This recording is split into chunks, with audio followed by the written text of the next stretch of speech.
Hello and welcome. இந்த வீடியோவில் நாம் direct speech and indirect speech அதில் நம்ம ரெண்டாவது வீடியோ இது. இதில் கொஸ்டின் சென்டென்ஸ் அதை எப்படி நாம் இன்டைரக்ட் ஸ்பீச்சாக மாற்றுறது, டைரக்ட் ஸ்பீச்சில் கொஸ்டின் சென்டென்ஸ் இருக்கும்போது எப்படி இன்டைரக்ட் ஸ்பீச்சாக மாற்றுறது. அதுலேயும் கொஸ்டின் சென்டென்ஸில் ரெண்டு இது இருக்குது. ஒன்று எஸ்ஆர் நோ டைப் கொஸ்டின், இன்னொன்று கொஸ்டின் வேர்டு கொஸ்டின். நாம் இதில் எஸ்ஆர் நோ டைப் கொஸ்டின் அதை மட்டும் நம்ம இன்னைக்கு பார்க்குறோம் இந்த வீடியோவில்.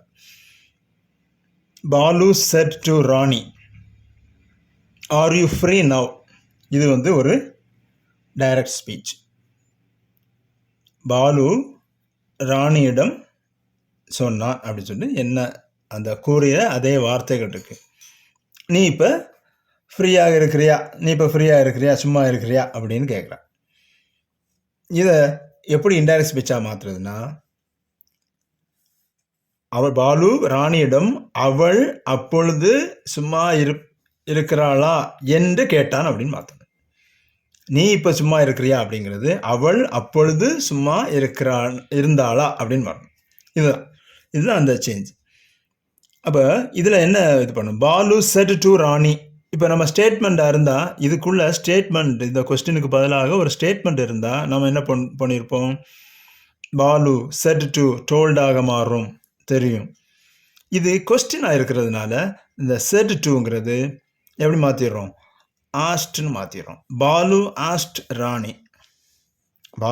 ராணி. அடுத்து இதுக்கு கனெக்டிங் வேர்டு என்னது, ஸ்டேட்மெண்ட்னா தேட் கனெக்டிங் வேர்டை போட்டது மாதிரி இது கொஸ்டின் சென்டென்ஸுக்கு, அதாவது எஸ்ஆர் நோ டைப் கொஸ்டினுக்கு. இந்த எஸ்ஆர் நோ டைப் கொஸ்டின்னா அதுக்கு பதிலாக, இது உங்களுக்கு சென்டென்ஸு வீடியோ பார்த்துருந்தா புரிஞ்சிருக்கும் உங்களுக்கு. அதுக்கு இந்த கொஸ்டினுக்கு பதிலாக எஸ் இல்லை நோ அப்படிங்கிறது தான் வரும்.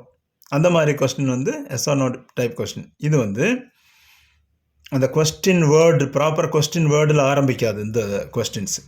அதான் இது. இப்படி வரும்போது இந்த எஸ்ஆர் நோ டைப் கொஸ்டினுக்கு கனெக்டிங் வேர்டு இஃப் இல்லைன்னா வெதர், WHETHER, அந்த வெதர் இல்லைன்னா இஃப். இந்த ரெண்டும் தான். இதில் ரெண்டில் ஏதாவது ஒன்று கனெக்டிங் வேர்டு வரணும். இஃப். அடுத்து என்ன பண்ணணும், அடுத்தது அப்படியே ஒரு ஸ்டேட்மெண்ட்டாக அப்படியே மாற்றி இருக்கணும் ஃபுல்லாக. சப்ஜெக்ட் அடுத்தது வரணும். அதுக்கு அடுத்தது வரும்போது இங்கே ஆர் யூ ஃப்ரீ அப்படின்னு இருக்கு, கொஸ்டின் ஃபார்மில் இருக்குது. கொஸ்டின் ஃபார்முக்கு வெர்பு முதல்ல இருக்கும், சப்ஜெக்ட் ரெண்டாவது இருக்கும். ஆனால் ஸ்டேட்மெண்ட்டுக்கு எப்படி இருக்கும், நம்ம இப்போ மொத்தமாக ஒரு ஸ்டேட்மெண்ட்டாகவே மாற்றணும். இந்த இஃபுக்கு அடுத்தது ஒரு ஸ்டேட்மெண்ட்டாகவே இருக்கணும். அப்போ இஃபுக்கு அடுத்தது சப்ஜெக்ட் வரணும், ஷீ. இது எப்படி ஷீ ஆச்சு, இந்த யூங்கிற சப்ஜெக்ட் இங்கே ஷீ ஆகுது. ஏன்னா பாலு கேட்டது யார்கிட்ட, ராணி கிட்ட கேட்டா, நீ ஃப்ரீயா அப்படி. அப்போ ராணி ஒரு பெண், அப்போ நம்ம என்ன ஷீ அப்படின்னு போட்டுட்டோம். இஃப் ஷீ, அடுத்தது என்ன, வெர்பை மாற்றணும். இங்கே ஆர், ப்ரெசன்ட் வெர்பு, வாஸ், ஆருடைய பாஸ்ட். இது என்ன, ஆருங்கிறது ஒரு பி வெர்பு தெரியும். அது ப்ரெசன்ட் டென்ஸுக்கு. பாஸ்ட் டென்ஸுக்கு வாஸ், ஷீ வாஸ். ஃப்ரீ அப்படியே போட்டலாம். நவ், இப்பொழுது அப்படிங்கிறது அப்பொழுது, அப்படி இந்த நேரம்ங்கிறது அந்த நேரம் அப்படின்னு மாறும். அப்போ நவ்ங்கிறது தென்னு மாறிடும். டைரக்ட் ஸ்பீச்சில் நவ் வந்தால் இன்டைரக்ட் ஸ்பீச்சில் தென் மாறும். இது ஒரு ரூல்.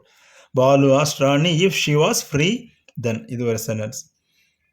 அடுத்த சென்டென்ஸ், ராகுல் set to Ramesh, did you attend the party?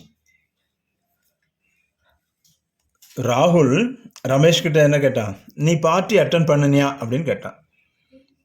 இது ப்ரெசண்ட்டில் இருக்கிற டென்ஸு. இது என்னது, பாஸ்ட் டென்ஸில் இருக்குது. நீ அட்டன் பண்ணினியா அப்படின்னு கேட்குறது, கலந்து கொண்டாயா அப்படின்னு. வழக்கம் போல் ராகுல் செட் டுங்கிறது இது கேள்வி வாக்கியமாக இருக்கிறதுனால ஆஸ்ட்னு மாறிடும். அடுத்தது ரமேஷ். அடுத்தது கனெக்டிங் வேர்டு இஃப் இல்லைன்னா வெதர் போட்டிருக்கிறோம், வெதர். அடுத்து சப்ஜெக்ட் தான் வரணும். இந்த யூங்கிற சப்ஜெக்ட் என்ன வரும், இந்த யூ யாரு, ரமேஷ். அப்போ ஹீ. அடுத்தது என்ன வரும், இங்கே did you attend the party, simple past டென்ஸுங்க. அது வந்து பாஸ்ட் பெர்ஃபெக்டாக மாறும். சிம்பிள் பாஸ்ட் டென்ஸ் வந்து பாஸ்ட் பெர்ஃபெக்டாக மாறுங்கிறது தெரியும் உங்களுக்கு. டிட் யூ அட்டெண்டுங்கிறது பாஸ்ட். அதை என்ன பண்ணும்? ஹீ சப்ஜெக்ட் போட்டோம், ஹேட் அட்டெண்டட் த பார்ட்டி. ராகுல் asked Ramesh whether he had attended the party. இதுதான் இது நம்ம இன்டைரக்ட் ஸ்பீச்சாக மாற்றிட்டோம். இன்னொரு சென்டென்ஸ் பார்த்துலாம். The teacher said to the students have you done the homework. இப்போ டீச்சர் ஸ்டூடெண்ட்ஸுக்கிட்ட என்ன பண்ணாங்க?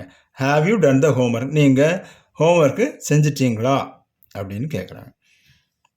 டீச்சர் செட் டு ஆஸ்ட்னு மாறும் கொஸ்டின் சென்டென்ஸுங்கிறதுனால. த ஸ்டூடெண்ட்ஸ் கனெக்டிங் வேர்டு என்னது? இஃப். இஃப் இல்லை வெதர் போடலாம். இஃப் அடுத்து என்ன பண்ணும்? சப்ஜெக்ட் வெர்பு அப்படி தான் வரணும். சப்ஜெக்ட் என்னது? யூ. யூங்கிறது இந்த இடத்துல ஒரு ஸ்டூடெண்டாக இருந்தால் நம்ம என்ன போட்டுப்போம்? ஹீ இல்லை ஷீ போடலாம். இங்கே ஸ்டூடெண்ட்ஸ்ன்னு இருக்கிறதுனால இந்த யூ வந்து என்னவா மாறும்? தே அப்படின்னு மாறிடும். சரியா? அப்போ இஃப் தே ஹேட் டன், ஸ்டூடெண்ட்ஸுக்கிட்ட தான் டீச்சர்ஸ் கேட்குறாங்க. அப்போ அந்த தேங்கிறது யார்? ஸ்டூடெண்ட்ஸை குறிக்குது. அப்போ if they have you ton அப்படிங்கிறது, ஹேவ் டன்னுங்கிறது என்னது? Present perfect. ப்ரெசண்ட் பெர்ஃபெக்ட் என்னவா மாறும்? பாஸ்ட் பெர்ஃபெக்டாக மாறும். ஹேட் டன் அதாவது ப்ரெசண்ட்டு பாஸ்டாக மாறும். ப்ரெசண்ட் கண்டினியூஸ் பாஸ்ட் கண்டினியூஸாக மாறும். சிம்பிள் பாஸ்ட் டென்ஸ் வந்து பாஸ்ட் பெர்ஃபெக்டாக மாறும். ப்ரெசண்ட் பெர்ஃபெக்ட் டென்ஸும் பாஸ்ட் பெர்ஃபெக்டாக மாறும். பாஸ்ட் டென்ஸும் பாஸ்ட் பெர்ஃபெக்டாக மாறும். ப்ரெசண்ட் பெர்ஃபெக்டும் பாஸ்ட் பெர்ஃபெக்டாக மாறும். அதனால தான் ஹேவ் டன் அப்படிங்கிறது இங்கே ஹேட் டன் அப்படின்னு மாறுது. ஹேவ் டன் வந்து present perfect, had done past perfect. They had done the homework. The teacher asked the students if they had done the homework. புரிஞ்சிருக்கும்னு நினைக்கிறேன். இது வந்து டைரக்ட் இன்டைரக்டில் இந்த yes or no type question வந்து எப்படி இன்டைரக்ட் ஸ்பீச்சாக மாற்றுறது அப்படிங்கிறத பார்த்துருக்கோம். See you, bye.